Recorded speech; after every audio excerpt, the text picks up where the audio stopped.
नमस्कार दोस्तों, मेरा नाम है अभय सिंह और आपका बहुत बहुत स्वागत है स्मार्ट स्टडी विद अभय पर। आशा करता हूँ स्टूडेंट्स आप सब बहुत अच्छे होंगे। तो आज मैं एडजेक्टिव की जो प्रकार है ना, यानी कि विशेषण के जो प्रकार है मैं उसको बताने वाला हूँ। मेरा जो पिछला वाला वीडियो था वो केवल और केवल इसका परिभाषा के बारे में ही था, मैं उसमें प्रकार नहीं बताया था। लेकिन आज के इस वीडियो में मैं पूरे इसके विशेषण के जितने पार्ट हैं उसको मैं डिस्क्राइब करने वाला हूँ। तो आइए शुरू करते हैं। देखिए, विशेषण जो है आपके चार प्रकार के होते हैं: गुणवाचक विशेषण, परिमाणवाचक विशेषण, संख्यावाचक विशेषण और जो आपका चौथा वाला है सार्वनामिक विशेषण या संकेतवाचक विशेषण। ठीक है, तो ये तो आपके हो गए चार प्रकार के जो विशेषण हैं वो हो गए। लेकिन अब हम इसे एक एक करके ब्रीफली समझेंगे कि गुणवाचक विशेषण या फिर परिमाणवाचक विशेषण और संख्यावाचक विशेषण और सार्वनामिक विशेषण या संकेतवाचक विशेषण होते क्या हैं। ठीक है, तो आइए हम पहला वाला जो हम लोगों का है गुणवाचक विशेषण उसे समझेंगे। देखिए, गुणवाचक विशेषण किसे कहते हैं? ऐसे शब्द जो संज्ञा या सर्वनाम के गुण, दोष, रंग, दशा, आकार और स्वाद आदि विशेषताओं का बोध कराते हैं उन्हें गुणवाचक विशेषण कहते हैं। ठीक है, देखिए इसमें यह बताया जा रहा है कि कोई भी संज्ञा या फिर सर्वनाम है तो उसी का संज्ञा या सर्वनाम शब्द का ही जो शब्द उसके गुण दोष को, रंग को, दशा को, आकार को और स्वाद आदि की विशेषता बता देता है, उसे ही हम गुणवाचक विशेषण कहते हैं। ठीक है, आइए हम इसे उदाहरण के द्वारा सीखें, समझें। पहला आपका जो उदाहरण है उसमें लिखा हुआ है, ईमानदार नौकर ने उधार वापस कर दिया। दूसरा वाला जो उदाहरण है वह है, बालिका ने पीली फ्रॉक पहनी है। तीसरा वाला जो उदाहरण है उसमें लिखा हुआ है, वह मीनार बहुत ऊंची है। ठीक है, तो हम इन तीनों उदाहरण में क्या देखते हैं कि इसमें आपका किसी सेंटेंस में गुण दोष, किसी में रंग, किसी में आकार, इन्हीं सबको बता रहा है ना। तो देखिए इसमें होता क्या है कि जितने भी हम लोग उदाहरण पढ़े तो उसके अंदर हमने क्या देखा, जो लिखा हुआ था ईमानदार, पीली व ऊंची शब्द जो लिखा था वह नौकर, फ्रॉक और मीनार का गुण, रंग और आकार का बोध करा रहा है। यानी कि जो नौकर था वो कैसा है, ईमानदार था। ठीक है ना, यानी कि वो नौकर का गुण बता रहा है कि नौकर के अंदर कैसी गुण है, तो ईमानदारी की है, वो ईमानदार है। उसी प्रकार से फ्रॉक है तो फ्रॉक का रंग वो बता रहा था। ठीक है, इसी प्रकार से जो मीनार है ना उसके आकार का बोध करा रहा है। तो इसी प्रकार से जितने आपके शब्द आते हैं, ठीक है, जहां पर किसी संज्ञा या सर्वनाम के गुण, दोष, रंग, दशा एवं आकार को संबोधित करता है, वह आपका गुणवाचक विशेषण होता है। ठीक है, चलिए आइए जो दूसरा वाला हम लोगों का विशेषण है उसे समझते हैं। दूसरा विशेषण है आपका परिमाणवाचक विशेषण। ऐसे शब्द जो संज्ञा या सर्वनाम शब्दों के परिमाण तथा नाप, तौल, मात्रा आदि का बोध कराते हैं उन्हें परिमाणवाचक विशेषण कहते हैं। देखिए होता क्या है कि हम लोगों के पास जितने भी संज्ञाएं होती हैं या फिर आपका सर्वनाम होता है, तो ये शब्द जनरली होते क्या है कि कभी कभी सबको काउंट तो किया नहीं जा सकता, कुछ अनकाउंटेबल भी होते हैं। ठीक है, तो उसमें क्या होता है कि जब आपका संख्या दिया हुआ है तब तो हम क्या कर लेते हैं, काउंट कर लेते हैं। लेकिन कभी कभी हम इनके परिमाण को नापते और तौलते हैं। ठीक है, जो मात्रा को बोध कराते हैं। जैसे मान लीजिए वह कपड़ा 2 मीटर है तो कपड़ा को हम क्या करेंगे, उसको हम उसका परिमाण जो होता है और या फिर नाप तौल मात्रा को हम क्या करते हैं, मेजर करते हैं, ठीक है, और हमें उसे गिन तो नहीं सकते हैं ना, ठीक है। अब रवि के पास 5 किलो चीनी है, तो चीनी को गिनते नहीं है, चीनी को हम लोग मेजर करते हैं, ठीक है। चीनी का 5 किलो जो वजन है ना, ये क्या बता रहा है, ये मात्रा को बता रहा है, ठीक है। तो देखिए पहला वाला जो उदाहरण है उसमें क्या लिखा है, वह कपड़ा 2 मीटर है, वह कपड़ा कितना मीटर है, 2 मीटर है।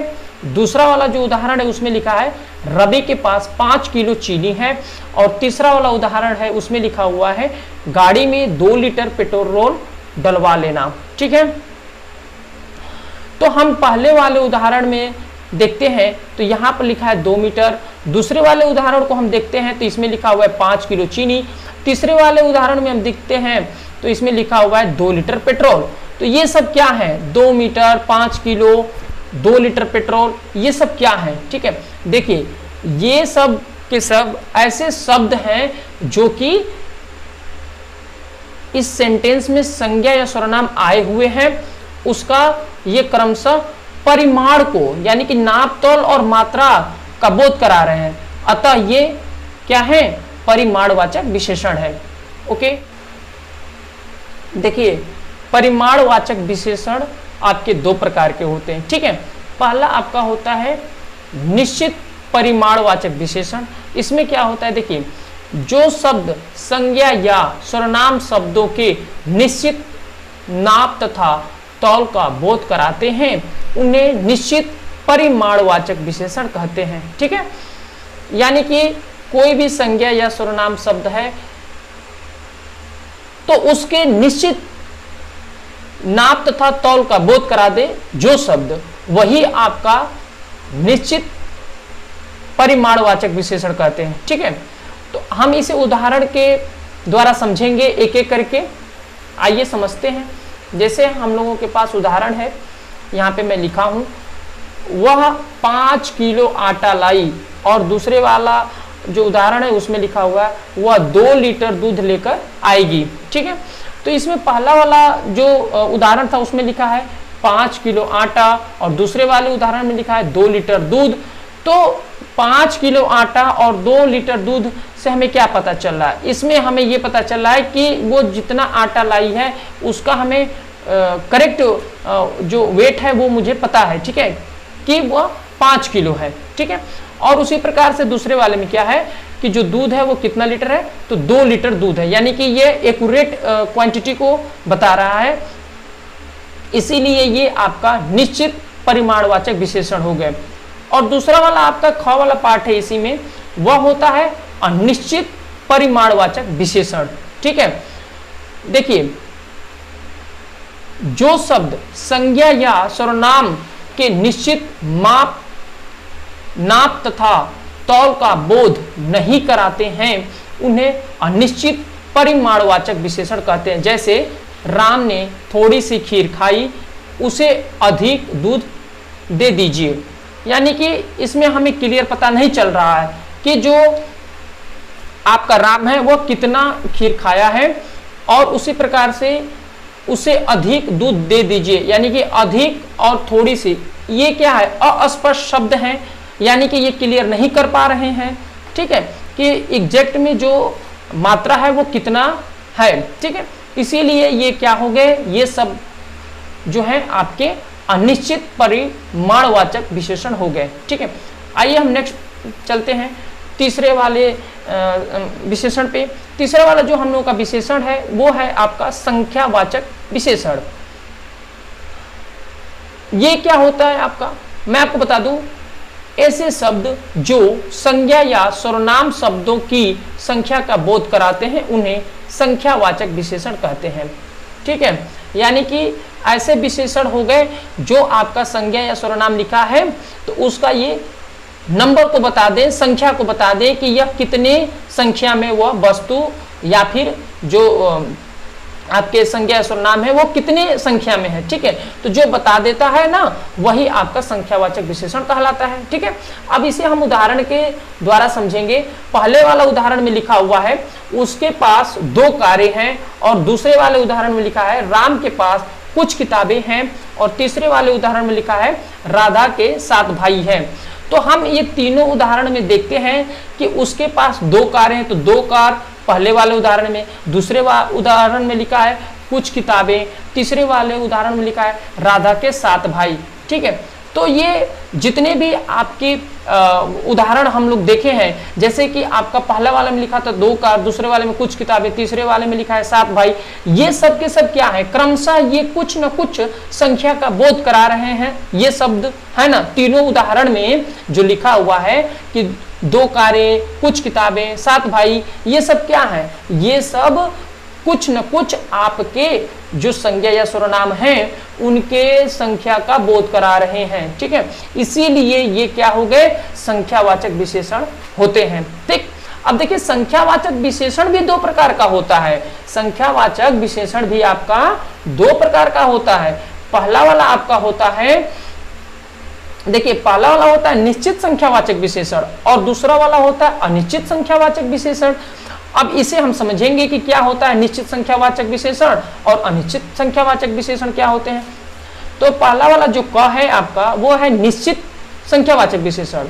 तो इसका जो डिफिनेशन है वो देखिए, जो शब्द संज्ञा या सर्वनाम की निश्चित संख्या का बोध कराते हैं उन्हें निश्चित संख्यावाचक विशेषण कहते हैं।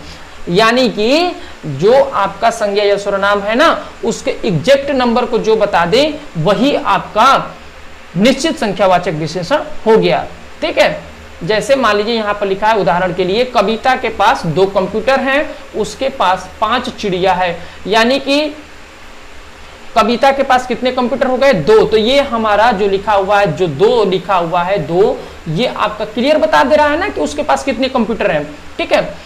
और दूसरे वाले में लिखा हुआ है आपका उसके पास 5 चिड़िया हैं। तो ये जो 5 शब्द लिखा हुआ है ये आपका क्लियर कर दे रहा है कि उसके पास कितनी चिड़िया हैं, ठीक है।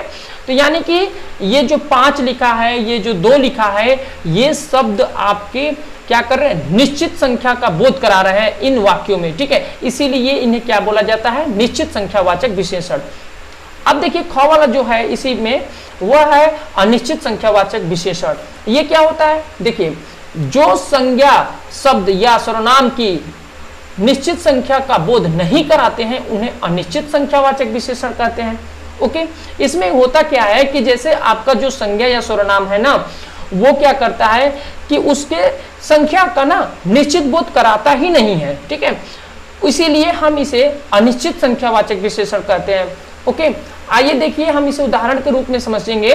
जैसे यहाँ पर लिखा हुआ है पहले वाला उदाहरण में कि उसके पास कई पेन हैं, और दूसरा वाला उदाहरण में लिखा हुआ है रेलगाड़ी में कम यात्री हैं। यानी कि ये जो कम शब्द लिखा हुआ है और ये कई पेन, ये निश्चित मात्रा को नहीं बता रहे हैं। यानी कि संज्ञा जो लिखा हुआ है पेन और यात्री, उसका ये निश्चित मात्रा को नहीं बता रहे हैं। पहले वाले में क्या था, पहले वाले में 2 लिखा था, तो ये हमें पता चल जाता था कि नहीं वो कितना की संख्या में है, तो 2 की संख्या में था, इसीलिए वो निश्चित संख्यावाचक विशेषण हो गया। लेकिन हम जैसे ही अनिश्चित संख्यावाचक विशेषण पर आते हैं तो यहाँ पर जो कई शब्द लिखा हुआ है और यहाँ पे कम लिखा हुआ है, ये दोनों ऐसे शब्द हैं कि हमें निश्चित पता ही नहीं चल पा रहा है कि हमारा जो संज्ञा है वो कितने की संख्या में है, ठीक है। तो इसीलिए हम क्या करेंगे, इसे हम अनिश्चित संख्यावाचक विशेषण कहते हैं, ठीक है।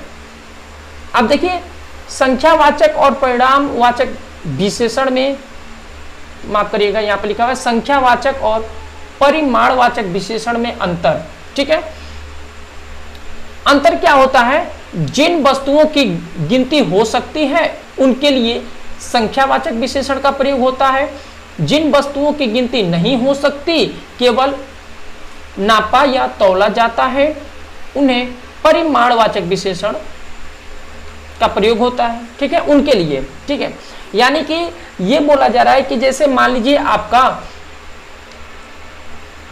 कोई वस्तु है, उसकी गिनती हो जा रही है, जिसे आप काउंट कर ले जा रहे हो, है ना, यानी कि हम लोग किसी भी जो है वो संख्या के माध्यम से कोई भी आपका वस्तु है उसे हम गिन ले रहे हैं, जैसे 2 4 5 लिखा हुआ है तो हम लोग क्या कर ले रहे हैं, गिन ले रहे हैं, तो उनके लिए संख्यावाचक विशेषण का प्रयोग होगा। ठीक है, और जो हम गिन नहीं पाएंगे, केवल और केवल उसे नापा जा सकता है या फिर तौला जाता है, उसके लिए हम परिमाणवाचक विशेषण का प्रयोग करेंगे। ठीक है, जैसे यहाँ पर लिखा हुआ है, देखिए हम दोनों तरफ एक एक करके इसको डिस्क्राइब कर दिया हूं कि कैसे आपका संख्यावाचक है और कैसे आपका परिमाणवाचक है। ठीक है, दोनों तरफ से आप यहाँ पर देखेंगे कि संख्यावाचक में लिखा है 2 कंप्यूटर, परिमाणवाचक में लिखा है 2 मीटर कपड़ा, उसी प्रकार से 5 चिड़िया, 5 किलो चीनी, कई पेन, थोड़ा पानी। तो ये क्या है, ये थोड़ा पानी लिखा हुआ है, ये 5 किलो चीनी लिखा हुआ है, ये 2 मीटर कपड़ा लिखा हुआ है। तो इसे हम क्या करते हैं, गिनते तो है नहीं, इसे हम तौलते हैं या फिर मापते हैं। ठीक है, या फिर इसकी मात्रा को बताते हैं कि वो कितना है। लेकिन संख्यावाचक में क्या है, इसे आराम से आप काउंट कर सकते हैं। ठीक है, चलिए आइए, सबसे जो लास्ट वाला आपका है विशेषण, वह है सर्वनामिक या संकेतवाचक विशेषण। ओके, इसमें क्या होता है, देखिए ऐसे शब्द जो संज्ञा या सर्वनाम से पहले आते हैं और विशेषण का काम करते हैं, उन्हें सर्वनामिक विशेषण कहते हैं। इसका एक अन्य नाम संकेतवाचक विशेषण भी है।